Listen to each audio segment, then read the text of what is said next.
So I'm going to call this mindset hacking, and this is part one. So what is a mindset? I mentioned this briefly at the beginning of this program in the first week. But in case you don't remember, a mindset is a habit of mind formed through previous experience that determines how you will interpret and respond to situations.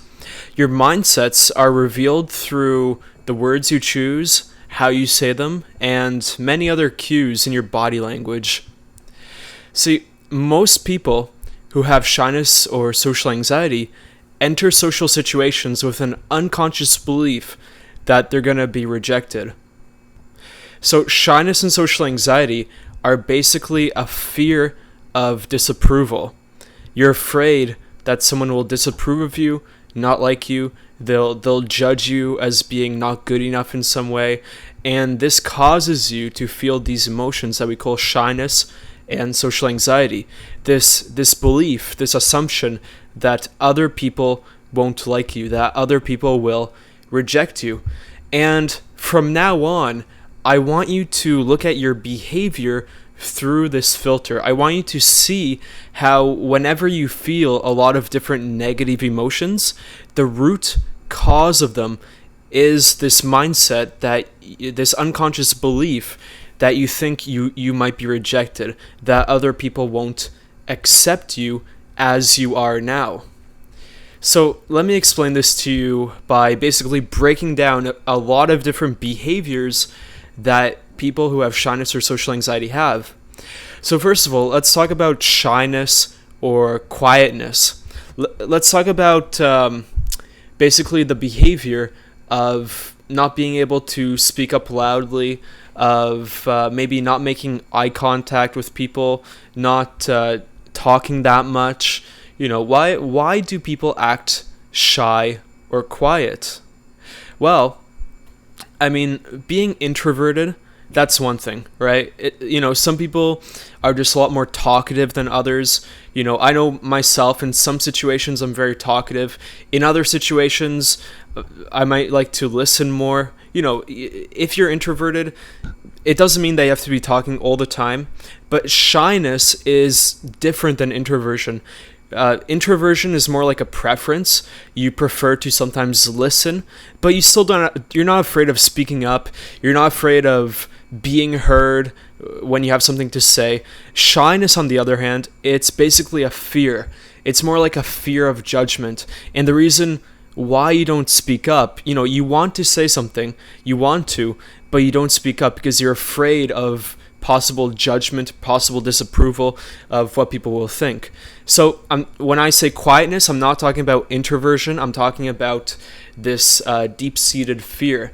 So basically, shyness and quietness, as I've just described them to you, that's a behavioral strategy to avoid attention.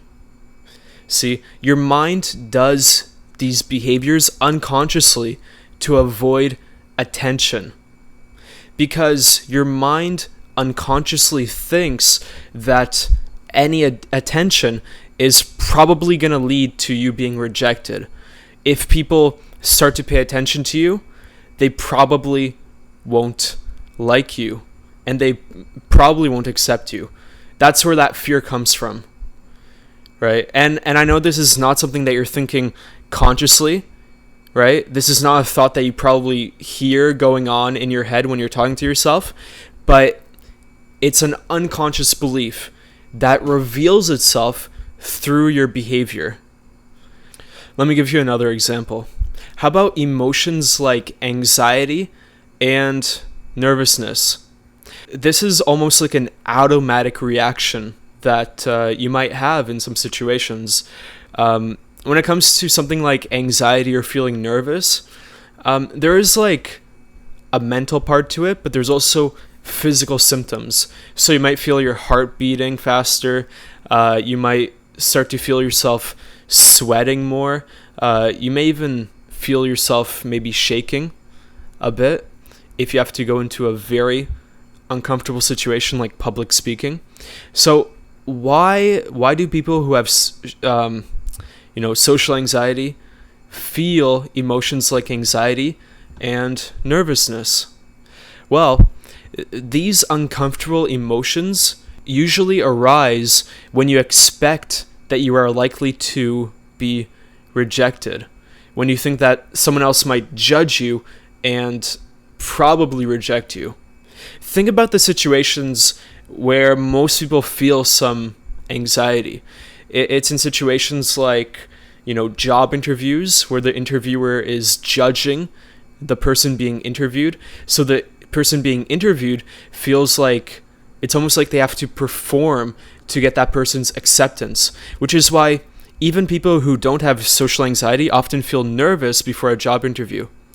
Another situation, first dates. A lot of people, even people who don't have social anxiety usually, they feel nervous before a first date. Why? It's because, again, they're putting themselves into a situation where they feel like the other person is judging them. They feel like their behavior is being monitored, and they are either possibly or very likely to be not accepted, to be rejected, to be disapproved of, to be judged. Another situation is public speaking. When you're put on the spot in front of many people and you have to talk in front of many different people, then it's a lot more stressful than talking to simply one person. Why? It's because the more people that you're talking in front of, the more likely it is that one of those people or many of those people might not like how you're coming across or what you say. So when you feel anxiety or nervousness before speaking in front of many people, that's like an automatic reaction that your brain's giving you. It's trying to give you these uncomfortable emotions to warn you that you might be rejected very soon. You might not be accepted, right? So these uncomfortable emotions, like anxiety and nervousness, they're almost like warning signals from your brain. Your brain is always looking at the situation around you, and it's trying to calculate how likely it is that other people might disapprove of you or reject you. Think about it this way. When you go onto a roller coaster and the roller coaster is going up, up, up slowly, you'll probably start to feel some anxiety. You'll start to get a bit nervous. Your heart will probably start beating faster. Your mouth might go dry from these emotions. And why are you feeling these emotions like anxiety, nervousness, maybe excitement going up the roller coaster? Well, it's because your brain, it's looking around you and it's seeing that you're very high up in the air and you're about to go at a very fast speed really far down, right?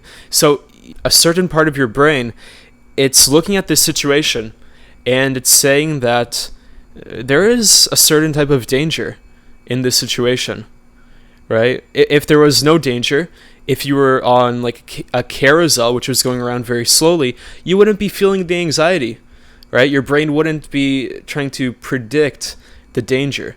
So in the same way that you're going up on the roller coaster and you feel that anxiety rising because there might be possible danger, in the same way, whenever your brain thinks that you might be facing some possible rejection in the situation, you're going to feel those same emotions.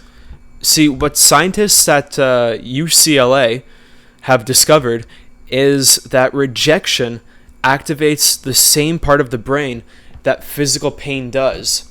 So when you feel physical pain, or when your brain expects physical pain to happen in the near future and you feel anxious, it uses that very same part of the brain for the fear and anxiety associated to possible rejection, right? So this is another example of how emotions related to shyness and social anxiety are related to this belief that people might not like you, that people are likely to reject you. Another example, self-consciousness and awkwardness. So what is self-consciousness? Well, I'll give you an example. Back when I had really bad social anxiety, if I was walking down the street and there was no one else around, then I'd feel fine. I'd be walking down the street. I wouldn't be even paying any attention to how I was walking. I might just be enjoying the nice day outside or listening to music or something like that. But as soon as someone else came down the street, as soon as I saw someone else walking down the street towards me, I immediately, usually, start to feel self-conscious. Self-consciousness, it's like that icky, uncomfortable feeling, like the other person is watching and judging your every move. I remember, going back to this example on the street, if someone was walking towards me on the street, I would almost instantly start to analyze all my little behaviors and try to control them. Like, I wouldn't know where I should look. Should I look at the person? Should I look away? Should I look around? Should I just look in one spot? How should I move my arms so that I look natural? How should I move my legs so that I don't look self-conscious, right? So self-consciousness and awkwardness, they're basically caused by trying to see yourself from the perspective of the other person and create a good impression on them. What I realized is that my brain, in order to avoid rejection, my brain would start to try to see myself from the perspective of the other person. And I would try to do all these things, like look the right way, walk the right way, move my arms the right way. I would do all these little things related to self-consciousness, really, in order to try to create a good impression. So, these emotions and these behaviors that we usually call self-consciousness or awkwardness, these are behaviors where the root cause is, again, that assumption that the other person might not like you.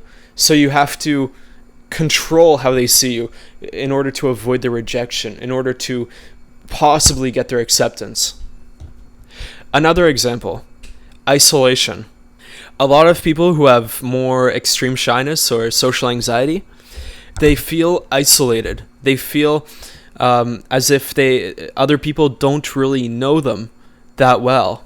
They have a hard time sharing themselves with other people. They try to hide many different parts of their life from other people. For example, back when I didn't have much of a social life, often on the weekends I wouldn't really do much. Like, I'd just stay at home and maybe watch a movie or play some games or do something else by myself. And then when someone asked me on Monday, what did I do this weekend? I would instantly feel like this anxiety. I would feel uncomfortable, and I tried to make something up, basically. I would try to make them see me in a way that was different than how I actually was. So I'd usually lie and I'd say that I did something else. And nowadays, if I stayed in on the weekend, which isn't something that I usually do, but let's say I did stay in, let's say on a Friday night, and I watched a movie, then nowadays, I would simply tell the person that. I'd simply say, I had a pretty quiet Friday. I just stayed in and I watched this movie, and then I might say something about the movie. See, so the difference between how I acted before and how I act now, before I wasn't comfortable with myself, so I isolated myself, not just physically, but I actually didn't allow people to get to know parts of me which I was ashamed of, right? Like the lack of maybe having friends or social life, or some of my deeper interests. And because I didn't allow people to really get to know me, people didn't feel connected. And I'll talk more about this later. So a quote that I sometimes give when it comes to social anxiety is that people who fear rejection act as if they have some deep, dark secret that would mean instant loneliness if it were discovered. If you're someone who is isolated, then realize that this is another behavioral strategy. This is a way that your brain is unconsciously making you act in order to avoid rejection, because it thinks that if you actually, didn't isolate yourself, then you're likely to get rejected. You won't get the person's acceptance if you allow them to get to know the real you. Let me talk about a different strategy. This is something that a lot of people listening to this program can probably relate to. How about not knowing what to say? Well, think about it this way. Do you always not know what to say? Or is it only in some situations? For example, if you're talking to someone you feel comfortable around, do you not know what to say? If you're talking to your 5-year-old nephew, or maybe some other kid that you're not intimidated of, do you not know what to say? If you're talking to someone who's maybe unpopular or not that confident, or maybe low status, like I explained last week, do you not know what to say? Probably. If you're like most people, this problem of not knowing what to say is situational. You only really get it in some situations. For example, a lot of people not know what to say in situations like when they're talking to someone that they find attractive. Or maybe you don't know what to say when you're talking to someone who you view as being high status, like popular, maybe confident, maybe they're an authority figure that you're intimidated of, and so on and so forth. So this problem of not knowing what to say, it's situational. You only get this problem when you're unconsciously filtering your thoughts in some situations to make a good impression on other people. See, imagine a situation in your past when you were talking to maybe your closest friend, and you were very talkative. Maybe you just had this happen to you once or twice in your life, but you could just talk and talk and talk. And I'm sure what you found in that situation is that what you said and your thoughts were pretty much aligned, right? So if a thought popped into your head, you just said it. You didn't filter it too much. On the other hand, when you're in other situations, like around people you don't know that well, then you might still have a lot of thoughts and opinions and observations going on in your head, but you filter them. When you're filtering yourself and not knowing what to say, you might have a lot of thoughts in your head that you could say, but you don't say them because you're trying to make everything you say really interesting or funny because you want to get good reactions. So again, it's another strategy to avoid rejection or to get people's acceptance or approval, because you think that if you didn't perform this way, then they probably wouldn't like you. Another quick example is I notice a lot of people who struggle with shyness or social anxiety, they're uncomfortable with silences. And I'll probably talk more about this later too. But when you're with somebody and you're hanging out with that person, you're doing some activity with that person for a few hours, it's not normal to talk 100% of the time. When normal people are meeting or hanging out or doing some activity or maybe driving somewhere, it's perfectly fine to have some silences. Think about how you spend time with your family. Are you talking all the time, like on a long car ride? Or is a lot of the time usually spent silently riding somewhere? Chances are, there is silence with people you're comfortable around. Whenever I was hanging out with someone before, I would always be trying to make witty comments or say interesting things. And whenever a silence happened, I thought it was, my job to try to fill it. And this usually just came across as being insecure. I just thought I'd throw in one more little strategy that you might also be using right now, because you think that if there's a silence, it's your fault and the other person might reject you if you don't perform.